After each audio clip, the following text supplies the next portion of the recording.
നമസ്കാരം പ്രിയമുള്ളവരെ. ഈ അടുത്ത സമയത്തായി സാമൂഹിക മാധ്യമങ്ങൾ ഏറ്റവും കൂടുതൽ വിമർശനം ഏറ്റുവാങ്ങുന്ന ഒരു സ്ത്രീയാണ് രേണുസുതി. നമുക്കറിയാവുന്നതുപോലെ അകാലത്തിൽ ആക്സിഡന്റിൽ മരിച്ചുപോയ മിമിക്രി താരം സുധിയുടെ ഭാര്യയാണവർ. അവർ ഈ അടുത്ത കാലത്തായി കുറച്ചധികം ഷോർട്ട് ഫിലിമുകളിൽ അഭിനയിക്കുന്നു. അപ്പോൾ അതിലെ നായകന്മാരുമായിട്ട് അവർ ഇടകലർന്ന് അഭിനയിക്കുന്നു, ചുംബന രംഗങ്ങൾ അഭിനയിക്കുന്നു, റൊമാൻറ്റിക് രംഗങ്ങൾ ഒക്കെ അധികമാകുന്നു എന്ന രീതിയിലാണ് ആരോപണങ്ങൾ ഉയരുന്നത്.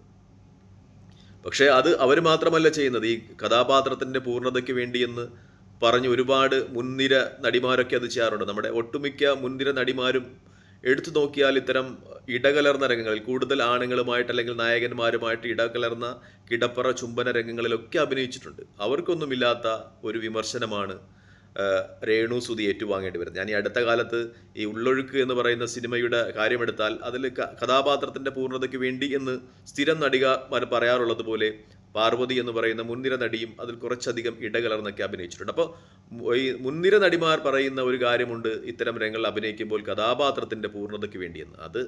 അതുപോലെ ഒരു കഥാപാത്രത്തിൻ്റെ പൂർണ്ണതയ്ക്ക് വേണ്ടി എന്ന അർത്ഥത്തിൽ രേണുസുതി ഇത്തരം ചുംബന അല്ലെങ്കിൽ റൊമാൻറ്റിക് രംഗങ്ങളിൽ കുറച്ചധികമായി ഇടപഴകി അഭിനയിക്കുന്നതിൽ എന്തെങ്കിലും തെറ്റുണ്ടോ? കാരണം ഇത് ഏതെങ്കിലും ഒരു മുൻനിര നടിമാർക്ക് വേണ്ടി എന്തെങ്കിലും എക്സെപ്ഷൻ ഉണ്ടോ അതിൽ എന്ന് എനിക്കറിയില്ല. എന്തായാലും മുൻനിര നടിമാർക്കുള്ള എല്ലാ പരിഗണനയും രേണുസുതിയെ പോലുള്ള ആളുകൾക്കും കിട്ടേണ്ടതുണ്ട് എന്ന് തന്നെയാണ് എൻ്റെ ഒരു വാദം. പ്രത്യേകിച്ച് അവരുടെ അഭിനയം വലിയ തികവും മികവും ഉണ്ട് എന്ന് എനിക്ക് തോന്നുന്നില്ല. പക്ഷെ അവർക്ക് ഇഷ്ടപ്പെട്ട ഒരു കാര്യം അവർ ചെയ്യുന്നു. അത് ഇന്ത്യൻ ഭരണഘടന അനുസരിച്ച് അവർക്ക് അതിനുള്ള ആനുകൂല്യവും അവകാശവുമുണ്ട്. നമുക്ക് വിമർശിക്കാനുള്ള അവകാശമുണ്ട്. പക്ഷെ അവരുടെ പേഴ്സണലായിട്ടുള്ള കാര്യങ്ങളിൽ അല്ലെങ്കിൽ അവരെ അവഹേളിക്കുന്ന രീതിയിൽ വിമർശിക്കാനായിട്ടുള്ള യാതൊരു അവകാശവും നമുക്കില്ല എന്നാണ് ഏറ്റവും പ്രധാനപ്പെട്ട കാര്യം. മറ്റൊന്നും, ചിലരൊക്കെ പറയുന്നത് ഭർത്താവ് മരിച്ചുപോയത് കൊണ്ട് അവർ അഭിനയിക്കുന്നു എന്നാണ്. അഭിനയിക്കുന്നതിൽ തെറ്റുണ്ടെന്നാണ്. ഭർത്താവ് മരിച്ചുപോയ ഒരുപാട് നടിമാർ ഇപ്പോൾ രംഗത്തുണ്ട്. മീന മുതലായ നടിമാരും അവർ ഭർത്താവ് മരിച്ചതിന് ശേഷം രംഗത്തുണ്ട്. അതൊന്നും ഒരു വിമർശിക്കുവാൻ പറ്റിയ കാര്യമല്ല എന്നാണ് ഏറ്റവും പ്രധാനപ്പെട്ട കാര്യം. പിന്നെ ഈ തൊലി വെളുത്തവർക്കും ഗ്ലാമർ ഉള്ളവർക്കും മാത്രമേ ഇത്തരം കാര്യങ്ങളും അഭിനയവും അതുപോലെ ഈ ചുംബന രംഗങ്ങളും റൊമാൻറ്റിക് രംഗങ്ങളും ഒക്കെ അനുവദിക്കൂ. അല്ലെങ്കിൽ ഈ മുൻനിര നടിമാരൊക്കെ ചെയ്യുന്നതിൽ കുഴപ്പമില്ല, ഇതുപോലെ രേണുസുധീനെ പോലുള്ള ആളുകൾ ചെയ്യുന്നതാണ് കുഴപ്പം എന്ന വാദമാണോ നിങ്ങൾക്കുള്ളത് എന്നും എനിക്കറിയില്ല. എന്തായാലും രേണുസുധി അവർ ചെയ്യുന്ന അഭിനയം ഒരു കുറ്റമറ്റതാണ്, തികവുറ്റതാണ് എന്നൊരു വാദമൊന്നും എനിക്കില്ല. കാരണം അത്രത്തോളം അഭിനയത്തിൽ അവർക്ക് കഴിവൊന്നുമില്ല. പക്ഷെ അവർക്ക് അവർ ഇഷ്ടപ്പെട്ട കാര്യം ചെയ്യുന്നു.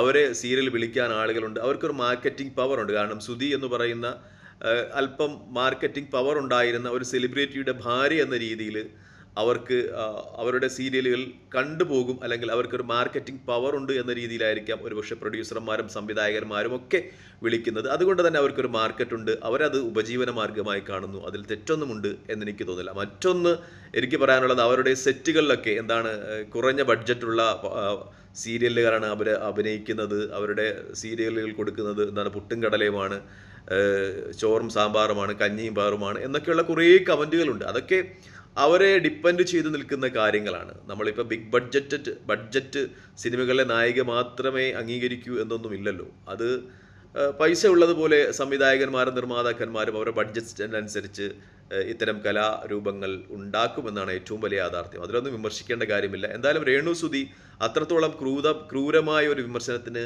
വിധേയമാകേണ്ട ഒരു വ്യക്തിത്വമല്ല. ഈ മലയാളത്തിലെ മുൻനിര നടിമാർക്കൊക്കെ ഈ അല്പവസ്ത്രധാരികളായിട്ട് പൊതുസ്ഥലങ്ങളിലും മറ്റുള്ള ഇടങ്ങളിലും ഉദ്ഘാടനങ്ങളിലും ഒക്കെ പങ്കെടുക്കാൻ പറ്റുമെങ്കിൽ അത് രേണുസുധിക്കും പറ്റും എന്ന് തന്നെയാണ് എൻ്റെ ഒരു വിലയിരുത്തൽ. തൽക്കാലം ഈ വീഡിയോ ഇവിടെ വാങ്ങിയാണ്. മറ്റൊരു വീഡിയോയുമായി കാണുന്നവരെ പ്രാർത്ഥനയിൽ ഉൾപ്പെടുത്തുക.